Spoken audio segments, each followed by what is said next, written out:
Lulu sasazo ngqo lwendaba estudio 9 kundlungulo ye-SABC eAuckland Park eGauteng nazi eziphambili. Kusweleka abantu abazibhozo kwiziganeko ezahlukeneyo zomlilo oqhambuka eShaka's Head naseMduni KwaZulu-Natal. With the absence of social media that we have now, cameras that we have now in our phones, they were bloggers of the time, they were influencers of the time, and they captured their essence under very difficult circumstances. Igala lentatheli Joseph Joe Letaghomo nowaziwa ngelika journalist ubekwe kwikhaya lakhe lokugqibela kumngcwabo waseburhulumenteni wephondo obanjelwe kwiholo laseAtteridgeville ePitoli. Play gets underway here with Hotto getting things rolling. Muremi, what's the ball? Right place, right time. I-Orlando Pirates ibuyele engxoxweni ye-Betway Premiership emva kokuethela ogqirha nezikaki i-Kaizer Chiefs ngevule amanqaku amathathu eqandeni phambi kombono omxhesiba wabalandeli kwibala i-FNB ngalemva kwemini.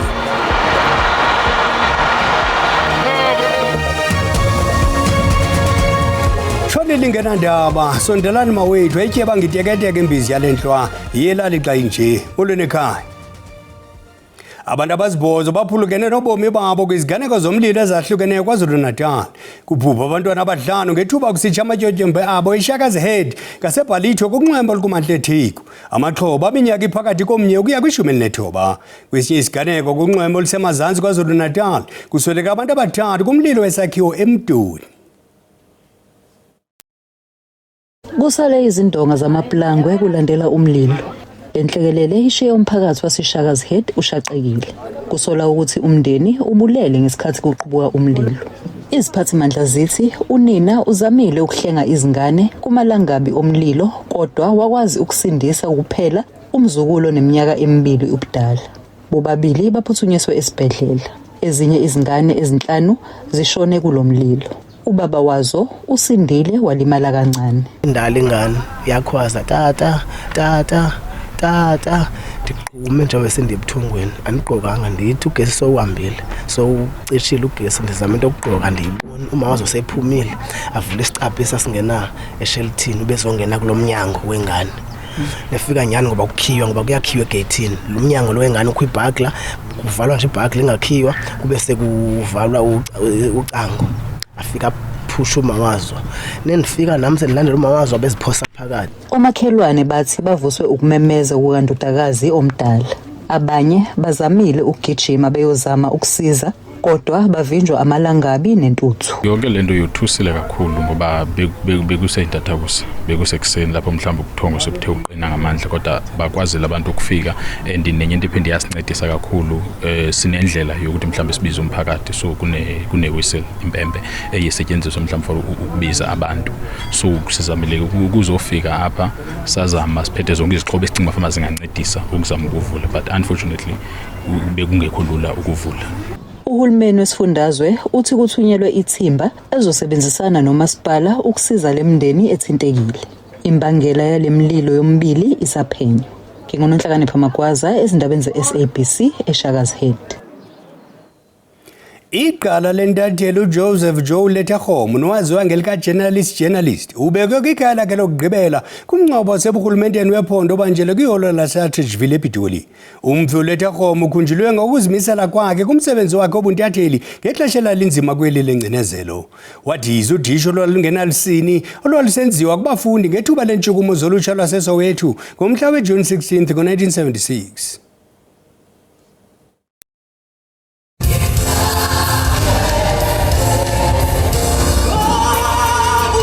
Insapho oxabomfi kunye namalunga amajelo endaba baphume ngendlu bezokunika imbeko yokugqibela kumpondo zihlanjiwe wentatheli yeli loMzantsi Afrika umfi uJoseph Joe Letaghomo wothulelwe umnqwazi njengenye yentatheli ezimnyama ezaba negalelo elikhulu ekukhuliseni ikhondo lobuntatheli kweli kuquka ukuba ngumhleli wephephandaba iThe Sowetan.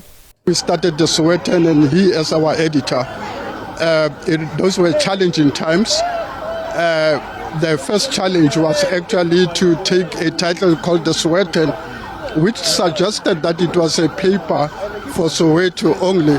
and then try and make it national. And then Brazil actually drove all of that, to get the Sowetan to be the national brand that we know today. Iyaphokoka imiyalezo ngokusweleka kweliqala lentatheli kuquka nephuma kwiqonga labahleli iSANEF kunye nebhunga loMzantsi Afrika lamajelo endaba. uLatahumo usweleke ngecawa kwisibhedlele iKalafong eneminyaka engama-78. Inkulu baphathiswa yaseGauteng uMnumzana Phanyaza Lesufi ithe umsebenzi kaLatahumo wenza ukuba ilizwe kunye nehlabathi liphela libe nolwazi ngeentshukumo zangeJune 16 ka-1976 kwaye iyakuhlala imbali ebalulekileyo kweli lizwe. And his colleagues will not know the impact and the effect of June 16, where police brutally killed children, literally. And with the absence of social media that we have now, cameras that we have now in our phones, they were bloggers of the time, they were influencers of the time, and they captured their essence under very difficult circumstances. When you have to ride at the same time minding whether a bullet will not hit you. Ukanti umzukulwana wakhe umchaze njengomntu ebeyikhuthaza kakhulu imfundo nokuba nesimilo. He's one person that believes in education very much. So if you don't believe in education, he wouldn't understand why. So yeah, he's that kind of a man. And he was a very chill person, but very strict, very loving. Ushiya ngasemva umzila wokusebenza ngokuzinikela, ukomelela nokubaluleka kwenkululeko yamajelo endaba. Wanga umphefumlo wakhe ungaphumla ngoxolo. Umphathi wemfundo ephakamileyo noqeqesho uMnumzana Bhuti Manamela uthi unyaka mfundo ka-2026 uqale ngenqanaba elizinzileyo nangona uxinzelelo kule nkqubo lusanda. uMnumzana Manamela waleke ngelithi izifundo ziyaqhuba kwiyunivesithi kuquka ikholeji kwaye uninzi lobhaliso sele ligqityiwe. Kodwa nangona ukufikelela kula maziko ezemfundo kwandisiwe, ukunqongophala kwendawo ngokwaneleyo kuyaxhalabisa. Epalamente kule veki malunga nomthwalo uxinzelelo nobume bonyaka mfundo ka-2026 uthi ukulandelelwa nokubekwa esweni elibukhali imicimbi yemfundo kuncedisile eqinisekiseni ukuqala konyaka mfundo ngaphandle kwamagingxigingxi. As I speak today, lectures and classes have resumed across all public and private universities, TVET colleges and CET colleges. Registration processes have largely been concluded, and despite isolated challenges, the start of the 2026 academic year has been relatively stable, supported by close monitoring. Uthi iyaqhuba nokukhula inkqubo yokwamkelwa kwabantwana abaphuma esikolweni isamkela izigidi zabafundi abaphuma kumakhaya nendawo ezahlukeneyo. Where students could not be absorbed immediately, additional opportunities will continue to be open as the year progresses through CETAs and also through the National Skills Fund funded programs. Lokama uninzi lwabafundisi lwafumena amaziko omfundo amawaka asakhangela amathuba nanjengokumthwalo uqhubeka nokuba ngaphezulu kunendawo ezifumanekayo kwindaba ze-SABC. Ndingumkhokeli bandla ndiseParlamente. Masithi gxada ngapha kwemida yelingi ezithi kukhulile ukugqeleshana ngezikhondo zamehlo kumbindi impuma ngalentsasa emva kokuba iMelika nelizwe lakwa-Israyeli ehlasele ngokubambisana kwinhloko-dolophu yase-Iran iTehran. Uhlazelo obelijoliswe kwindawo ezibalulekileyo ludale umonakalo omkhulu kwaye lugxekwe nkalo zonke kulangingqi. Umongameli Donald Trump waseMelika ufunge umuncituphe esithi ziyaqhuba izenzo zohlaselo ngelithibaza e-Iran ukuqhuba nezicwangciso zayo zezixhobo zenyukliya. Ukanti i-EFF ibongoze isebe lentsebenziswano namazwe ehlabathi liqaphaxaphisa ukuhlangula abemibeli abakwa-Israyeli nase-Iran. Kwalapha ezindabeni, iDA eMpuma Koloni igcinile inkokeli yephondo yeliqela kunye nosihlalo wayo ngethuba kubanjwe ikomfa yephondo eGqeberha, kodwa masithuba umntwana evenkileni kuqala.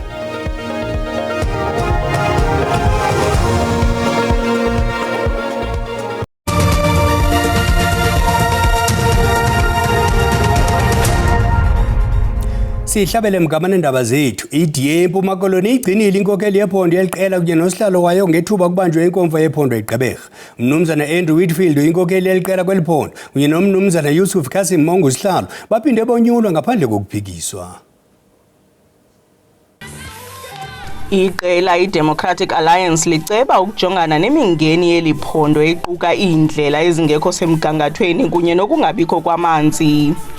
Eli qela lithi liza kusebenzisa zonke izixhobo ezikhoyo ukujongana nemingeni yamanzi ejongene noomasipala baseMpuma Koloni. The Premier can't deal with our water crisis. Our GNU Deputy Minister will be summoned by this Congress to come and attack the water problem in our province. We've seen how that kind of decimation or division of the opposition vote has destroyed Nelson Mandela Bay, destroyed not just service delivery, but has destroyed the entire make-up of how government runs.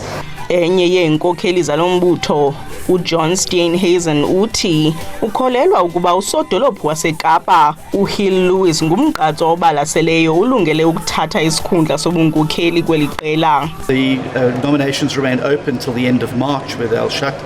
There may be other candidates that come forward for the variety of positions.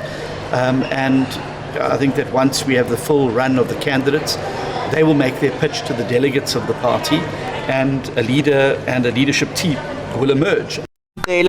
Liza kubamba ingqungquthela yalo kazwelonke ngo-April kulo nyaka.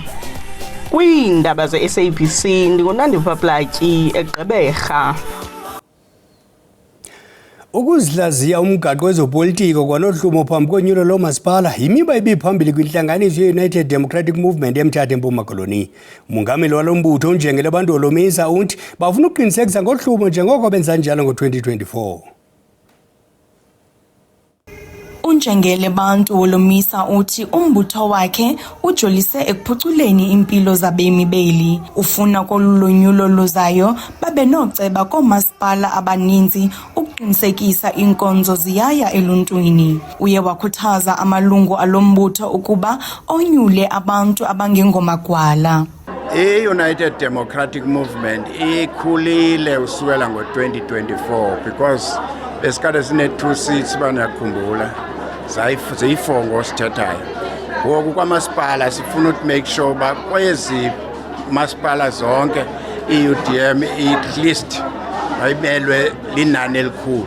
Siwini iwards sibe khona nakumasipala siviwe kasithethayo. Uba sinikwe ipower for instance e-KSD njengoba sake sayiphatha kwaku-right masikhumbuze abavoti ke ngokuba hey ayibobugxoyibeni le obuni kubo ngoku sikhona siredi. Amalungu alombutho athi anethemba lokuba aza kuqhuba kakuhle kolonyulo luzayo. Singumbutho we-UDM sihappy ukwamkelwa ngabantu sibizwe ngabantu in all corners zalapha e-Eastern Cape. UDM kulonyulo sijongene nalo izawube inoceba kuzo zonke iwadi zalapha e-Eastern Cape. I-contest elections abantu bayayifuna i-UDM, abantu bayamthanda uHolomisa and abantu bathethile bathi uHolomisa ngwase-Eastern Cape, therefore bazawusupport uHolomisa ngokuthi bavotele i-UDM. As abantu aba-disabled, abantu aba-sidelined, ababekele nje ecaleni, abacingelwa njengabantu aba-incompetent and abantu abangekhe bakwazi ukumelana nazo zonke izinye even izihlalo nazo nayo lonke nje ulawulo nemisebenzi. Thina ndithi xa ndifika kwi-UDM ndijonga i-UDM ekwazileyo yona ithi ngoku ndingilongosoxolo ublind apha ikwazile yona ukuthi indi-involve kuzo zonke izinto zawo. Kulindeleke ukuba i-UDM ibambe inkongolo yephondo nge-28 zikaMatshi. NdinguNomzwanele Mngoma kwiindaba ze-SABC ndiseMthatha. Isixeko saseKapa sikhuphe isilumkiso sembalela kunye namathuba okunkinkishwa kwamanzi emva kokwehla komthamo wamanzi kumadama. Amanzi emadamini ame kumyingo wama-57% eKapa. Kwinkomfa nondaba eKapa kubalulwe izicwangciso namaqhinga okuthomalalisa le meko. Esi silumkiso sembalela sakwangoko siza emveni kokuba iNtshona Kapa yahlaselwa sisimo sokunqongophala kwamanzi kwiminyaka edlulileyo. Abasemagunyeni bathi amanzi kumadama akhoyo ehla ngomyinge wepesente ezimbini ngeveki. Bathi ukuba le meko ihlala inje naxa amadama ngaphantsi kwama-80 ekhulwini kuzawunyanzeliswa ukunciphiswa kokusetyenziswa kwamanzi ngomhla wokuqala kuNovemba. We have to protect our current water availability, which is essentially the water in our dams. Before we even get to restrictions, we have an ongoing attempt to encourage residents to reduce their water usage in their homes. Intlekele yokunqaba kwamanzi phantse kwesithuba seminyaka elishumi edlulileyo ikhokelele ekubeni abasemagunyeni benze izicwangciso kwangoko. Abahlali babongozwe ukuba banciphise indlela abasebenzisa ngayo amanzi. Phakathi kwamanye amaphulo enziweyo, isixeko sinenkqubo yesiqingatha sebhiliyoni yeerandi yokutshintsha imibhobho yamanzi engama-50 ekhilomitha. So at the moment we don't have any restrictions or any immediate concerns, but we are concerned about what's going to happen over the next winter. If it rains and rains above average, the dams will fill up and it will be great. Kungokunje, isixeko saseKapa kunyanzeleka ukuba sixoze mphinumbi ukongeza amanzi. Oku kuquka ukusebenzisa amanzi aphantsi komhlaba kwakunye nokuphinda usebenzisa amanzi asetyenzisiweyo. If one looks prior to the drought we had in 2015, 98% of our water came from surface water and only 2% from groundwater, which is a diversified water resource. Abasemagunyeni babongoze intsebenziswano kubahlali ukuzama ukunqanda ukunqongophala kwamanzi. Ndingu-Amahledu Doid, kwiindaba ze-SABC eKapa. Isebe lezempilo lithi izifo ezingosuleliyo selizezona zibulala kakhulu kwilizwe. Ngokweziko lenkcukacha manani, izifo ezingosuleliyo zidlange ukudlula ezo zosulelayo uqala ngo-2016. Abahlali baseGiyani eLimpopo bamemelele kwabasemagunyeni babokhele amaziko ongezelelekileyo ezempilo ngakumbi emaphandleni. Amagosa ezempilo aqhube amaphulo okufundisa ngoxinzelelo lwegazi, iswekile nezinye iindidi zomhlanzi nezezona ziquqisayo. Abahlali babambe imikhozo beyokuhlolelwa indidi zezifo kuquka ezo zingosuleliyo ezifana nesoxinzelelo lwegazi, umhlaza neswekile. Inkqubo yohlolo inxalenye yenzame zokuqaqambisa ukuzifumanisa kwangethuba kwaye abantu bangene kwinkqubo yonyango kungekonakali. Abahlali babongoza urhulumente abeke phambili amaphandle ngenxa yoshokoxeko lweenkonzo zonyango. I think the campaign must not end up here. They must take this campaign to the rural areas where there are a lot of people who do not know exactly what is happening. Abasemagunyeni bathi abona bathwaxa kakhulu zizifo ezingosuleliyo zinkonde nenkondekazi. Bakhuthazwa kambe abantu bahlole impilo. People know what are the risks, and so health promotion and health education is really what this campaign of today largely is about. People to be aware what are the risks in terms of this non-communicable disease. Usekela mphathiso kwathi bayasebenzisana nabamayeza esintu. We are working with them to try and make sure that there's a proper regulation so that they can also be formalized. But over and above that, even on issues of the non-communicable disease, we actually have a program where we train some of them. Amagosa ezempilo azichaza izifo ezingosuleliyo njengombhodamo othukuzayo ngakumbi ezilalini. Kwezemidlalo, iOrlando Pirates ibuyele encochoyini yeBetway Premiership emva kokubethela ogqirha nezicaka iKaizer Chiefs ngevuli yamanqaku amathathu eqandeni phambi kombono omxesibe wabalandeli kwibala yeFNB ngalemva kwemini. Kulandela ukuphumelela iDerby laseSoweto, amaphakaniya namanqaku angama-41 evule umsantsa wamanqaku amathathu kwintshatshelo ezikhuselayo iMamelodi Sundowns esankonye umdlalo. Nansi le mvuli yamanqaku. Where Chiefs have the beating of Pirates, of course, in the Nedbank Cup. Now, Muremi from range takes the deflection. 1-0. Perfect stop for Orlando Pirates. And for Tabang Muremi in his first derby.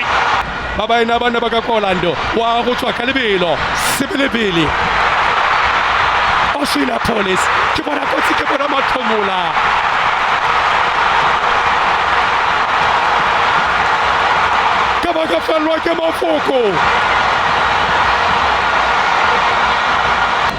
As the play gets underway here with Hotto getting things rolling.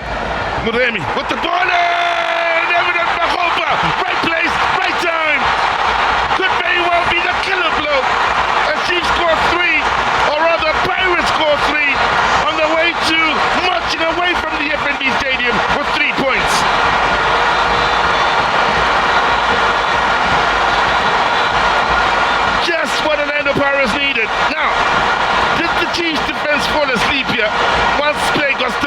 Quality ball in. Top notch header. Dikalele ngazo kwade kwephuka lokuhlanganisa. Nangomso ke kwabe kusachila thina. Makube Khosi Behele.